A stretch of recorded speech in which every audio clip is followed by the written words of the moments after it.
자, 오늘은 말이죠. 경제학에서 정말 빼놓을 수 없는 아주 강력하고 흥미로운 개념, 바로 독점에 대해 한번 제대로 파헤쳐 보려고 합니다. 도대체 어떤 기업은 어떻게 시장을 완전히 장악하는 건지, 그리고 그게 우리한테 어떤 의미가 있는 건지 지금부터 같이 한번 알아보시죠. 이런 생각해 보신 적 없으세요? 왜 생명을 구하는 신약은 이렇게 비쌀까? 아니면 왜 우리 동네 수도나 전기회사는 선택지가 아예 없을까? 바로 이런 질문들 속에 독점의 힘이 숨어 있는 겁니다. 우리 생각보다 훨씬 더 가까이 있는 이 독점의 비밀, 그 답을 한번 찾아가 보죠. 자, 그럼 이제 본격적으로 시작해 볼까요? 가장 기본적인 것부터 짚고 넘어가야겠죠?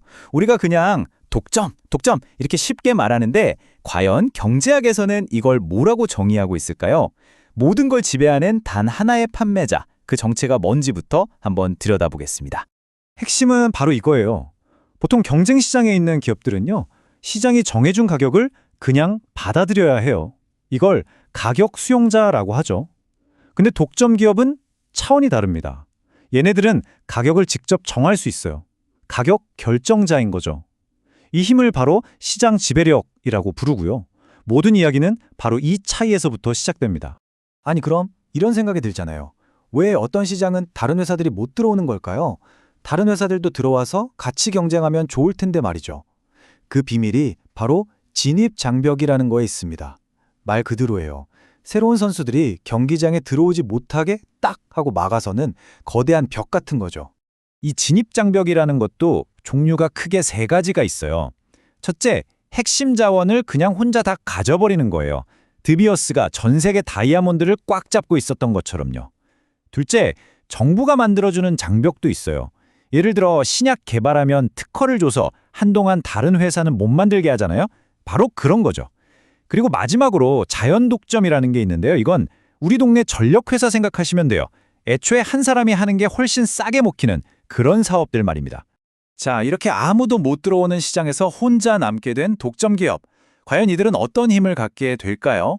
지금부터 이들이 세상을 어떻게 보는지, 특히 경쟁 시장에 있는 기업들과는 근본적으로 뭐가 다른지를 한번 볼 건데요. 그 모든 비밀은 바로 이 수요 곡선에 담겨 있습니다. 이 둘이 보는 세상은 정말 완전히 달라요. 왼쪽에 경쟁 기업을 보세요. 시장 가격 그대로 얼마든지 팔 수 있으니까 수요 곡선이 그냥 쭉 뻗은 수평선이에요. 근데 오른쪽의 독점 기업은 시장 전체가 자기 손님인 거죠.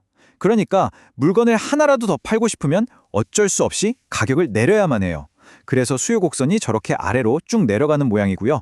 바로 이 점 때문에 독점 기업이 물건 하나 더 팔아서 버는 추가 수입, 이걸 한계 수입이라고 하는데 이게 항상 가격보다 낮아지는 아주 중요한 현상이 발생합니다.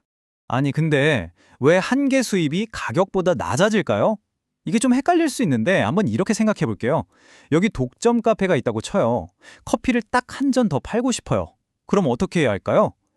당연히 가격을 살짝 내려야 새로운 손님이 싸졌네? 하고 사겠죠? 자, 여기서 진짜 중요한 포인트가 나옵니다. 마지막 한 잔 판다고 그 한 잔만 가격을 내릴 수가 없어요. 기존에 팔던 모든 커피 가격을 똑같이 다 내려야 한다는 거죠. 이게 바로 가격 효과라는 건데요. 이것 때문에 새로 버는 돈보다 기존에 덜 받게 되는 돈이 생겨서 결국 추가로 버는 수입, 즉 한계 수입이 가격보다 낮아지게 되는 겁니다. 자, 이제 독점 기업의 고민이 시작됩니다. 가격을 내리면 더 팔 수는 있는데 그러면 기존에 팔던 것까지 다 싸게 팔아야 하니? 딜레마죠. 그럼 도대체 몇 개를 만들어서 얼마에 팔아야 이익이 가장 클까요? 이들이 최적의 지점을 찾아내는 공식을 지금부터 공개합니다. 근데 의외로 이익을 최대로 만드는 기본 원칙은 아주 간단하고 또 모든 기업에 똑같이 적용돼요. 뭐냐면 물건 하나 더 만드는 데 드는 비용, 즉 한계 비용이랑 그거 하나 더 팔아서 버는 수입, 한계 수입이 딱 같아지는 지점, 거기서 생산을 멈추는 거예요. 이게 바로 이윤 극대화의 황금률입니다. 근데 독점 기업은 이 황금률을 아주 영리하게 써먹습니다. 딱 두 단계로요.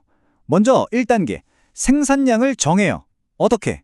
방금 말한 대로 한계 수입 MR과 한계 비용 MC가 만나는 지점을 딱 찾아서 거기서 생산량을 결정하는 거죠. 자, 그 다음 2단계.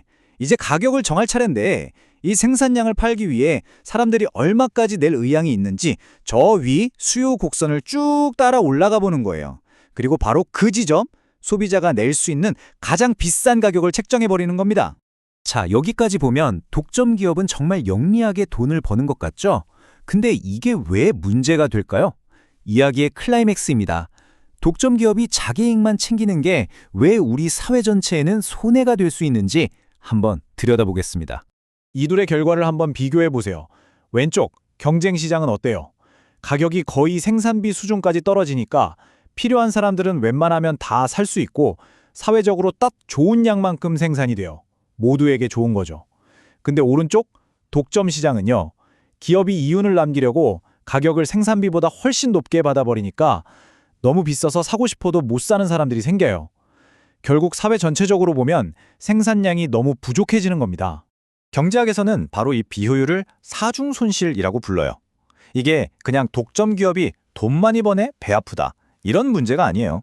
더 중요한 건 저 가격만 아니었으면 나도 샀을 텐데 하는 사람과 그 가격이라도 팔 수 있었는데 하는 기업, 이 둘 모두가 이익을 볼 수 있었던 거래 자체가 사라져버렸다는 거예요. 사회 전체의 파이가 그냥 줄어들어 버리는 거죠. 자, 이렇게 사회 전체에 손실을 끼칠 수 있는 게 바로 독점의 힘입니다. 그럼 우리는 그냥 손 놓고 보고만 있을까요? 아니요, 그렇진 않죠. 시장 지배력을 가진 기업과 이걸 어떻게든 막아보려는 사회 사이에 팽팽한 줄다리기가 시작되는데요. 마지막으로 이 대응책들을 한번 살펴보겠습니다. 근데 재밌는 건요. 첫 번째 대응이 정부가 아니라 독점 기업 스스로한테서 나온다는 거예요. 이익을 더 많이 내기 위한 전략이죠. 그 이름은 바로 가격 차별입니다. 가격 차별이 뭐냐고요? 아주 간단해요. 똑같은 물건인데 사람 봐가면서 다른 가격에 파는 거예요. 돈 많이 낼 것 같은 사람한텐 비싸게, 깎아달라고 할 것 같은 사람한텐 좀 싸게. 바로 이겁니다. 이거 사실 우리 주변에 널려 있어요. 영화관 조조 할인 있죠. 학생 할인, 경로 우대, 다 가격 차별이에요. 비행기 표 값도 천차만별이잖아요. 쿠폰 쓰는 사람만 싸게 사는 것도 그렇고, 심지어 대학교에서 집안 사정에 따라 장학금 다르게 주는 것도 넓게 보면 다 가격 차별에 속합니다. 자, 그럼 이제 정부는 어떻게 할까요? 정부는 좀 더 직접적인 방법을 씁니다. 첫째, 독점금지법으로 너무 큰 회사는 쪼개버려서 경쟁을 시키고요. 둘째, 전기나 수도처럼 어쩔 수 없는 자연 독점은 정부가 직접 가격을 정해주면서 규제를 하죠.